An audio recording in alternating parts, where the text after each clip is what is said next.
Olá, pessoal. Essa é o curso de projeto arquitetônico, tá? Nós vamos ver o tópico de hoje, é perfil topográfico. Nós estamos na aula 6 do nosso curso, tá? Quem fala é o professor Eduardo Gava. Para trabalhar com perfil topográfico, antes de mais nada, nós precisamos ter que entender que nós já não estamos mais num ambiente só em 2D, x, y. Agora aparece a componente z, que vai dar a altura, que nós vamos nos referir aqui por cota, ok?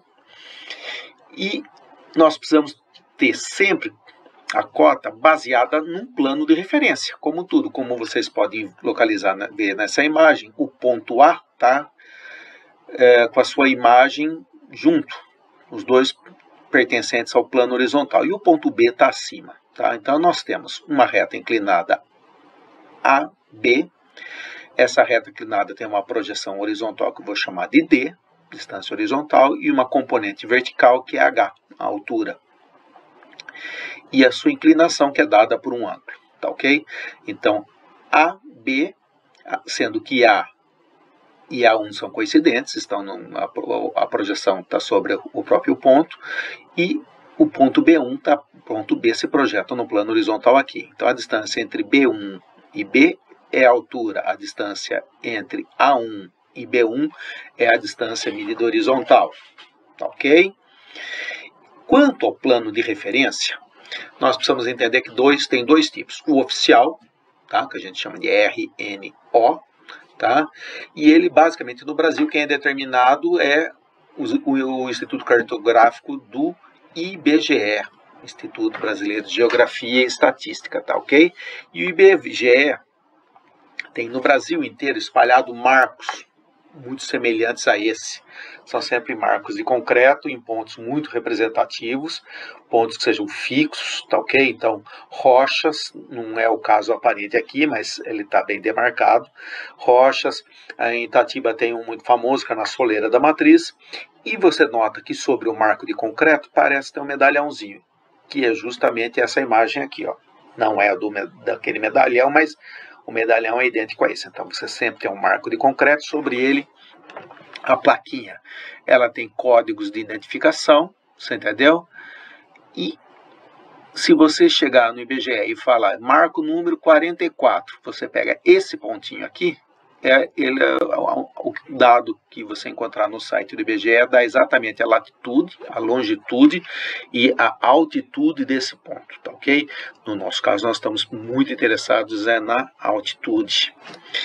Já o referencial de nível local, RN, é aquele que a gente vai trabalhar localmente na obra. Então, nós tomamos sempre um ponto para que a amarração não mude ao longo do tempo. É muito importante que esse ponto seja um ponto que não consiga ser facilmente deslocável. Então a gente coloca basicamente na guia de concreto, tomando cuidado de não colocar no meio, na frente da testada do lote, por um motivo muito simples. Primeiro dia da obra, quem entra na obra? A máquina de terraplanagem, seguida dos caminhões. Vai passar em cima da guia, vai deformar totalmente ela e o seu referencial de nível vai embora. Então você coloca num cantinho. Às vezes a gente coloca o referencial de nível na soleira de uma casa que esteja acabadinha e tal, não vai bater um prego lá, mas a gente toma como ponto de referência uma soleirinha nivelada. Então, de tal forma que aquele testemunho que a gente chama, aquele ponto não vai se deslocar durante a obra toda, ou pelo menos até que parte da obra esteja concluída, tá ok?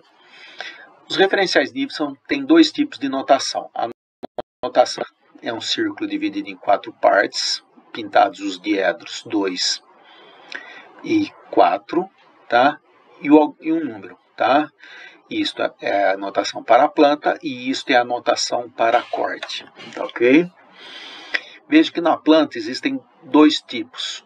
O normal, comum, para projetos menos detalhados é esse. E esse para projetos de execução de engenharia e de arquitetura, onde você precisa de um nível, um RNA e um RNO. RNA é a cota de piso acabado e RNO é a cota de piso no osso.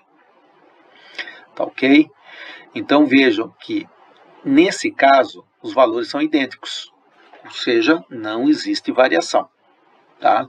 O piso não tem acabamento. específico, é só o concreto, tá ok? Normalmente o RN de obra a gente põe um valor redondo, parte com o número 100, parte com o número 1000, parte com o número 10, parte com o número 0, e aí depende de cada caso. Tá? As cotas também podem ser negativas, embora eu desaconselhe, tá? Mas se o lote tem um forte declive, você vai ter que colocar então a cota no RN 0, o que ficar acima, positivo, e o que ficar abaixo, negativo. Erro comum do aluno é pensar qual que é a diferença de cotas. Ele pega 3,15 e soma com 3,40 e vai pensar, menos 25. Não, é a cota maior, 3,15, menos a cota menor, menos 3,40, para dar a altura total de 6,55 m para esse caso, tá ok? Vamos agora aos conceitos formais. Inclinação.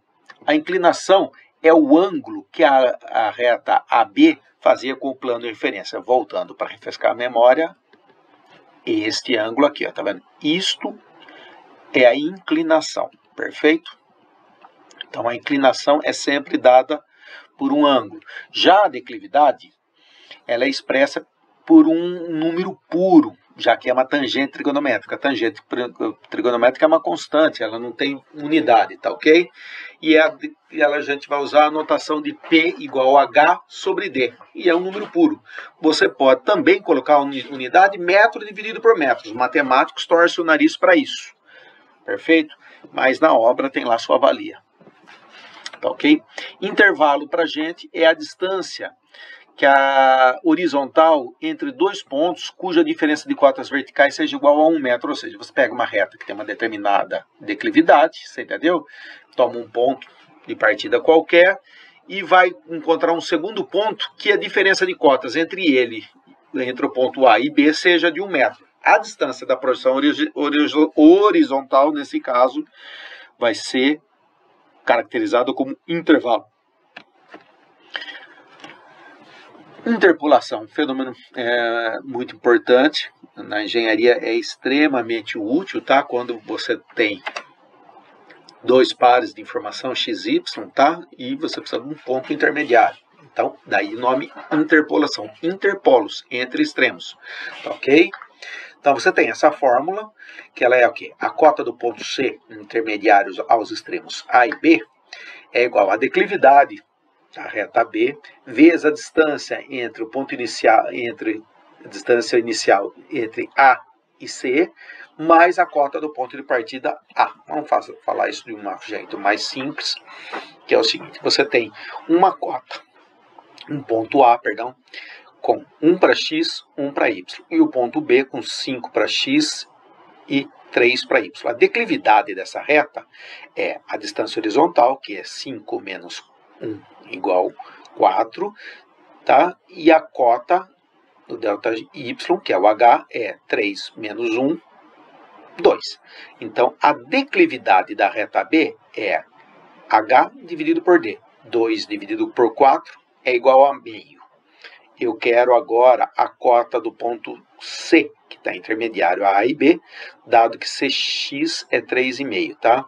O que a gente vai fazer? Vai pegar essa distância, 3,5 menos 1 dá 2,5, 2,5 vezes a declividade do trecho todo, que é igual a meio, meio vezes 2,5 dá 1,25, então eu sei que agora este trechinho aqui mede 1,25, tá? Se eu partir de 1, somo mais 1,25, tá?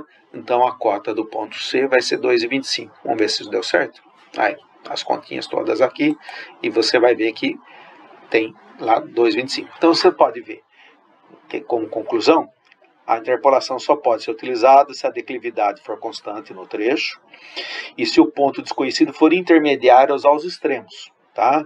Em caso contrário, o processo passa a ser conhecido como extrapolação, devendo então ser considerado uma série de outros fatores que ponderem a equação da reta ou curva.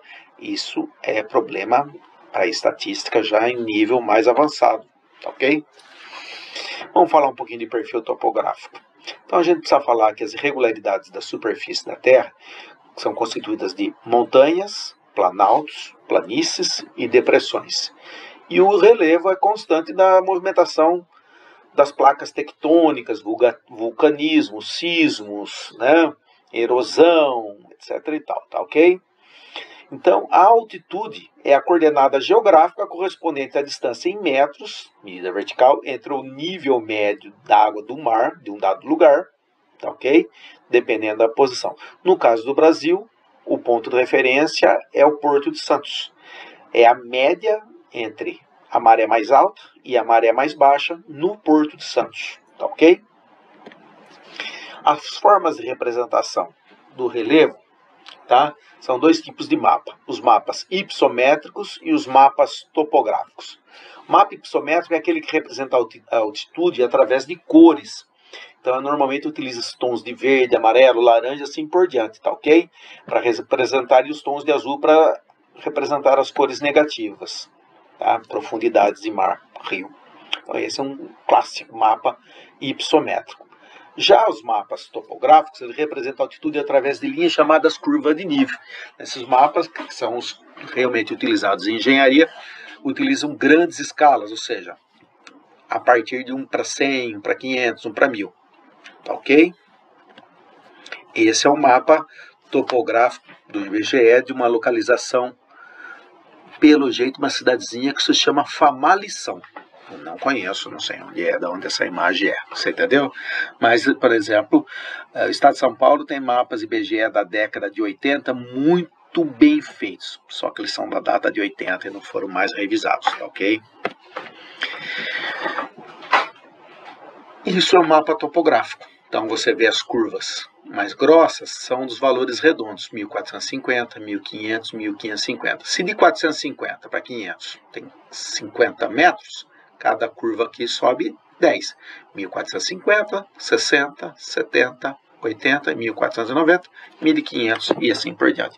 As curvas devem ter, evidentemente, variação a depender da escala. Para os projetos normais de engenharia, a gente trabalha com curva de metro e metro ou de meio e meio metro.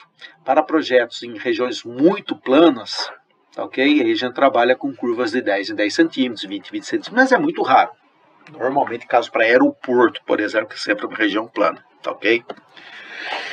A representação, né, das curvas de nível do mapa são padronizadas em cores, espessuras, etc. e tal. Vocês vão ver isso detalhadamente no projeto na disciplina de topografia, tá ok?